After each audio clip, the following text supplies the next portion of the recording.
Hello, boys and ghouls. This is Chris from Grindhouse Toys, and I got some cool stuff to show you today. I got my first check models in from the factory, and we're going to go over those today.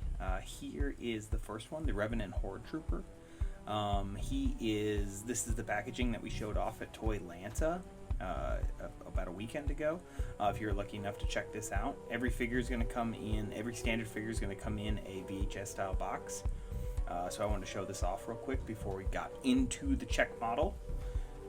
Here is what each figure will look like when they come in the VHS style boxes. Each figure will be right here. It won't be printed. You'll actually see the figure. And make sure to read all the little goofy stuff that I put in there in the small print. It's hopefully give you a chuckle. If not, it gave me a chuckle, so it was worth it. This will go right back in there, and we will get right into the check models. Here is the guy. Look at this happy little zombie, excited to be created. I'm going to show you a little bit of the articulation. This is still a 3D printed check model, so it will not be moving like a tooled actual figure yet. We're just kind of going over everything to make sure everything works. So look at this. You can see there's going to be rivets right in here. It's still going to have rivets like an action G.I. Joe action figure. And we have some articulation here at the neck. As you can see, I'm moving it right there. We're going to pop the neck off right here. Yep. And as you can see, the neck will move back and forth here. We're going to get a little bit more movement. I've put those notes in at the factory to make sure that works. Put this head right back on. Snaps right on. As you can see, the jaw articulates and then moves back and forth. You can swivel and also rotate with the neck. But again, we're going to try to get a little more articulation out of there. This jaw, like I said, articulates. It's giving me a little trouble here, so I'm going to pull the head off. Do I pull the head off right now? Yeah, let's pull it off right now. And as you can see, it articulates right there. I asked the factory to tighten this up just to make sure that we are good to go. Put that guy back right there. Okay, as you can see, we got the swivel arms, again like vintage G.I. Joe. We've got the neck moving. Just trying to get, again, this doesn't move like a regular plastic piece of plastic toy. So we got the wrist articulation right here with the pivot and the swivel to get more range of motion and get a little bit more of those, fun poses that you would get with World War Hell now. And we still have the range of motion here. Again, classic G.I. Joe, but just we're kind of dialed up to 11 with this right here also is a PVC harness. This part right here will be glued in at the factory as well for any pouches and stuff like that.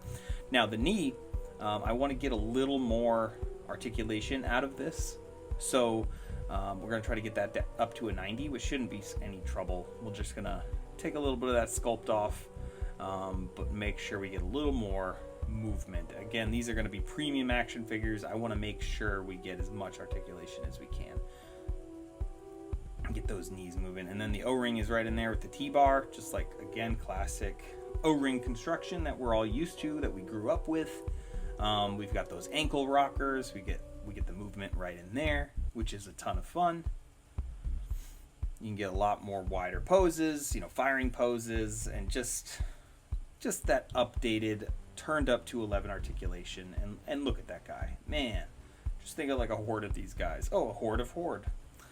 We have the helmet right here, which is a lot of fun. It's going to be on the REVENANT H.O.R.D.E. and the Dead Shadows. And so I'm going to show you right here that you can actually remove the mouthpiece, the shield, face shield, I guess you would call it. The helmet doesn't fit as well as it should right now. Again, these are check models. This is why we're going over all of this. Once we get the tooling stuff, we're going to really dial everything in. But you can see how this is going to work. So I gave those notes to the factory already. But let's go through some of the accessories and the different things that this guy's going to come with. Put the face shield back on if I can find it. There it is. There it is. Also, don't mind my toxic relationship with my cat. As you can see, all of the little bite marks on my hand because my cat loves me, and that's how she shows affection. So let's see what we got here. We have the Panzerschreck, which is a really fun accessory. A little homage here to the Dead Shadows, or the Red Shadows, the original Red Shadows, Palitoy Red Shadows. I wanted to give a rocket launcher of sorts to these guys. It's just a lot of fun. So, but the difference too is I wanted to have some blast effects. So we got rockets. Each one will come with 3 rockets. I only show 2 right here, but we'll have that front blast effect. And this is going to be in like a clear, fiery color, and then this will be a clear smoky for that blast effect in the back. And then the rocket will actually attach right here, and you can see that. It's going to be really fun for photography and displays, and again, let's go in this 1/18th scale. I wanted to really bring out that world building and have some fun there. As you can see, I also have some clips that have been attached to the top of the Panzerschreck, and I'm going to show you right here that the rocket will place right here inside of it. There you go. Look at that. Clips right in, and that's why we have 3. So you can have 2 in the back on the clip system, and then the other one will be, able to be fired, out of the Panzerschreck. So there's that. Let's see what else we got here. We have the skeleton head. This is fun. It's got a skeleton neck. There's also skeleton hands you'll see momentarily. Pops right off again. It's a little loose right now, but this is, again, check model, so we're just going over everything. And the fun thing is, you don't have to switch out the whole neck if you do not want to. You can, but you can also just snap these heads right on there. So he's got a zombie neck, but why not? He can have a skull on top of a zombie neck. That doesn't hurt anything. I mean, it might hurt him. We don't know. But yeah, pop this guy off. We'll put it back on the skeleton neck here. And I'm not going to put that back into the figure because there's some issues, and I'll show you that in a few minutes. We have the blood geyser effect right here. Sorry for the out of focus. This is a whole new little thing going over these things, but I will make sure in the future we get a little bit more focus. We got some stick grenades. 2 of these, for blowing up other zombies or our heroes, throwing stick grenades at them. Classic World War II, Axis powers kind of stuff. We have the Luger, but a fired Luger. I don't think anybody's ever done a fired Luger in toy form. There's the unfired Luger. We have the STG-44, the assault rifle. I added a little bit, we added some more texture to it. I got some wraps on there. Just, I don't know, everything should feel a little post-apocalyptic, or should I say apocalyptic. I don't want anything to look new. What you'll see once we get this painting going. And then tons of hands. I mean, I think there should be lots of ways for these guys to express themselves. So we have exploding blood hands. We have trigger fingers. We have middle fingers for skeletons and zombies, and just all kinds of stuff, And here is the World War Health figure stand, which is awesome. And every figure is going to come with one. Every standard figure, the Green Army Men from Hell, will have the blood pool stand. But these are going to come painted, and they're going to be just badass on your figures. It's going to really be just a full display, even with just one figure. And by the way, that figure stand was sculpted by Mark Gerwig, and he did an amazing job based upon the logo that was designed by Brian Sauer. And look at this guy. So badass. And also, the figure was sculpted by James Carter. I'm going to name drop as many people as I can because it's taking so many talented people to get us to this point. And it's just, it's beautiful. Look at this guy. And he just looks like he's having a great time, even though he doesn't even have any hands right now. So, you know what? Look at him. Let's see what we got next. Okay, so I tried to take him apart off camera. The factory glued them together. No big deal. The next ones I'll make sure are not glued together so I can play around with them and really see what the insides look like. And then here we go. we have some blood exploding hands. I mean, look at them. Oh no, my hands just got blown off. I mean, shouldn't have been handling those stick grenades so, so much. You never know what's going to happen. So here he is, and we're going to go over now to the Green Army Men from Hell. This is the next figure I'm showing off. This is the other Czech model we got. And this is what his packaging will look like. He will be coming in a bag. This is just a 3D printed prototype also, hand painted. But this is what the figure is going to look like. Tons of accessories. When there's no more room in Hell's toy box, the Green Army Men will walk the earth. A little play on Dawn of the Dead, another beautiful classic by George Romero. And here we go. Here is the Green Army Men, still having the zombie head on there from the Horde Trooper, but it's kind of used across the board on the toy line. And again, you get that articulation in the neck. It can move back and forth. We're going to work on that to get a little bit more range of motion. We get the swivel arms, you get the pivots, the swivels on the wrists. It's going to be great for holding weapons, especially like the M1 Garand and rifles that do not have a pistol grip. You've got some great motion in here. We're going to move those again. We're going to move adjust the knees to get that 90, get a little bit more movement out of that. I mean, right now, how it plays, it's fun, but if I can get some articulation out of this guy, that is absolutely my plan. Also, on these holes right here, these are more like a modern, like to match the figure stand right now. I would prefer to have the old vintage G.I. Joe style foot peg, same as like what Skeletron uses in Call Sign Longbow and Operation Recall, all those guys. I want to have something uniform so we can use all of those vehicles and play sets that we have so many of from our classic collection. So I'm working on that with the factory to see what they say about that. The secondary, again, that harness is PVC. It will be, flexible. It will be removable. You can take your figure apart through the screw right there, just like classic Joe's, but this harness can come off too to give you another look with your figure, which is cool. This right here, we can pop the heads off.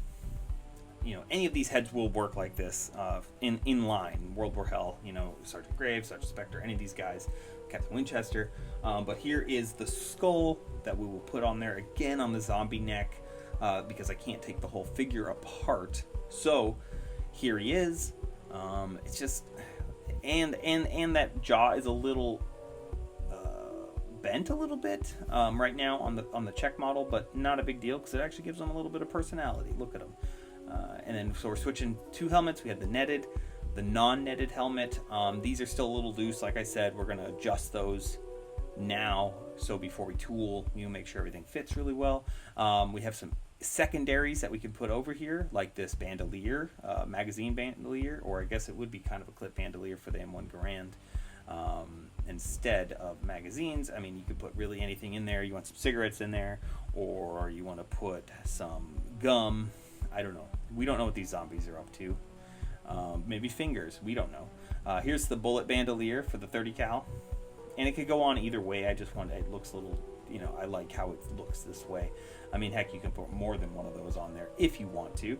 Again, comes right off. And we have the gas mask bag that can go on there just like this if you want to. But it also has a hole for the gas mask.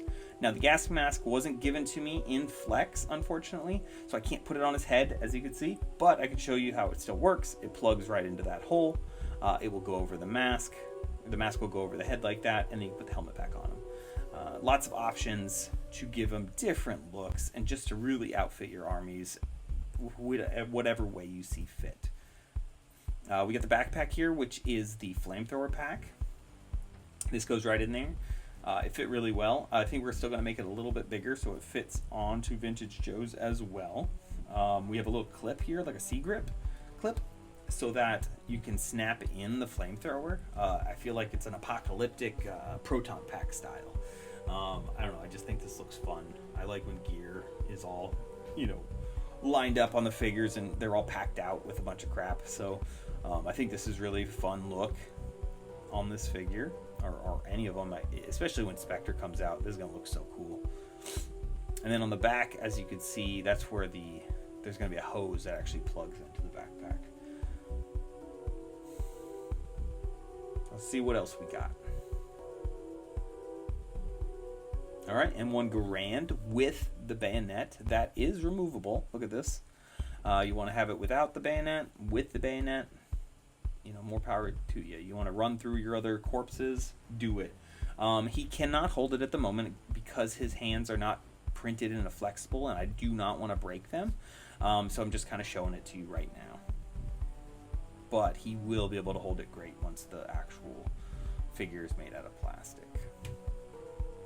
What else we got here? Oh, here is the figure stand for the green, because this is the Green Army Man from Hell. He's got that blood pool stand, which looks like kind of melted plastic, which works really well for the whole Green Army Man aesthetic. Right now, his foot hangs off a little bit, so I'm asking the factory to move it back so that he will have his foot on the peg properly. I want to be able to recreate some of those classic Green Army Man poses on here. So even if you just have like one of these on your desks, you can look at him maybe holding like the rifle above his head. You know, just classic looks that we all kind of grew up with. And I don't mind his foot falling off. That again is just because of check model. These things are fragile, and I am manhandling them because I'm a little rough. So I'm thinking somewhere around there when I put the figure on the peg. But again, things we will work on, and that's what this whole point is. Hey, the hose for the flamethrower, it is not flex, so it does not look like a hose. Here is the trench knife. This is the 1911. This is the 1911 fired. Again, I like to have both looks, and I think that's just, again, going to add to the storytelling that you guys will get to do with these figures. We have blood effect right here, the neck geyser again. Here's the flamethrower effects, which will go in the flamethrower. There's one more I'm not showing right now. It's a smaller starter flame, but these will plug right in, and these are going to be probably translucent fire. I'm trying to get the perfect look, so I'm working on that right now. This one's really fun too. And just with the Green Army Man, though, these are actually going to be green, just to be more ridiculous. Look like he's coming alive. And everything should be green with him because it's silly. Here's the Thompson submachine gun with the shotgun underbarrel. It's got the removable drum mag, and see right there's a hole that shouldn't be there, so we're gonna fix that. I don't know what happened there. Again, put in my notes just so they could see it. The 30 cal Browning machine gun. It's got the bullet belt right there. That will be removable. Same with that grip that's on top of the barrel for holding it, like hip firing it, but I want to put it right here onto the chainsaw to create the Devil's Piano, Sergeant Spectre's cursed artifact weapon that he haunts. This is just such a fun look, and I feel really captures what World War Hell is all about, is ridiculousness and fun. But look at that thing. I mean, you know how many zombies you're going to be able to kill with that? I mean, your back probably hurt, but good thing a ghost runs around with it. And here's a feature that I think's really fun. It doesn't work just yet because it is too big, but we're working on making this work. Right here. I mean, the grooviest attachment you could think of is a chainsaw in a hand. I mean, who would have thought of that? Oh, wait, it's already been thought of. But you know what? We need it in toy form. So look at this guy. Ready to chop the heads off of every undead or even human. I mean, this guy's a bad guy. He's probably going to come after the humans. And just think, why not put a chainsaw in your hand? Or maybe both hands. Why not? This is classic 80s B-movie horror, and I want that to come across in the line. And I mean, if this doesn't feel 80s horror B-movie, I don't know what the hell does.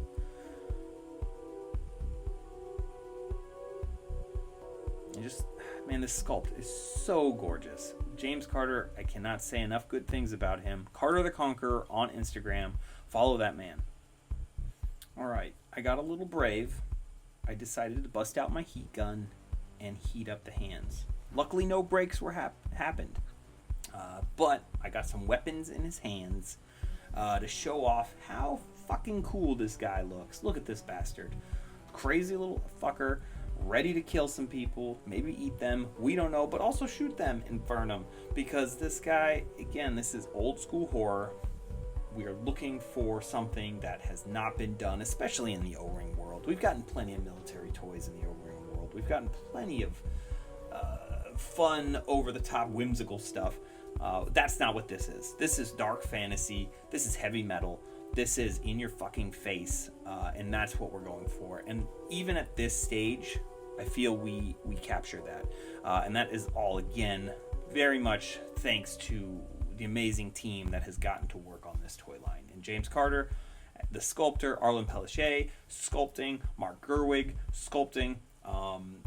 It brings this figure and this world to life. I cannot be happier with the team that I've gotten to work with, and I could be here all day talking about the amazing, talented people that have worked on this toy line and brought it to life to this point. Right now, we are at the stage of factory work. We are back and forth with these check models, like I'm saying, like I'm showing you right here. We are working with Chris Gorich from the Four Horsemen. These toys are going to be produced at the Horseman factory, and Chris has been doing a great job with the production management of the line, and you guys are familiar with his work, and I know you guys are familiar with the Four Horsemen's work, because I mean the quality of the Horsemen is second to none. And same with Operation Monster Force. They do that they work at that factory. I work on Monster Force myself. I have had a lot of fun working on that line with Bill Murphy and Big Bad Workshop. And so we are in good hands. World War Hell is in fantastic hands. We are going to make the top quality premium action figure on the market, that O-ring action figure on the market. And I want you to see, like, this is just quality. The pack out, the paint apps, everything. This thing is gorgeous. The amounts of accessories, the amount of articulation, the amount of paint applications, it's just going to be incredible. And I cannot wait to get these into your guys' hands, to see the kind of story building you put up, or even just putting it on your shelf, man. Like, I just want to see what you guys do with it, because these are just gonna be fun.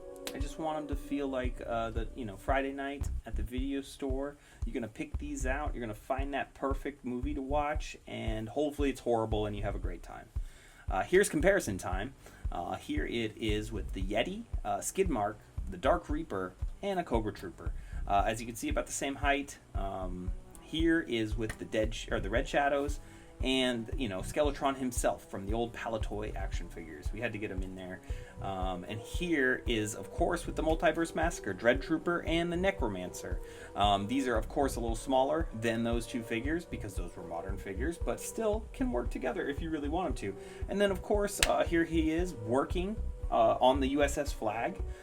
Don't call him lazy. He will sit here and, fill all the armaments on the planes. Here he is in the Roboskull, the original Palatoy Roboskull, having a great time. I don't think he has his license, but I don't think he cares. Here he is, with a little R&R, taking a little acid bath in the Toxo lab. I think he's having a great time. He could be stuck. We don't know. He's out. He's hanging out in here now, lounging in the old lounge chair with the Toxo gun. Watch out. And then also, I know a lot of you guys are wondering, is he bear friendly? He is bear friendly, and look at him, having a great time on Bodvar. So remember, he could go on a Bodvar all he wants. So just remember, guys, be kind, rewind, and World War Hell is presented by Grindhouse Toys.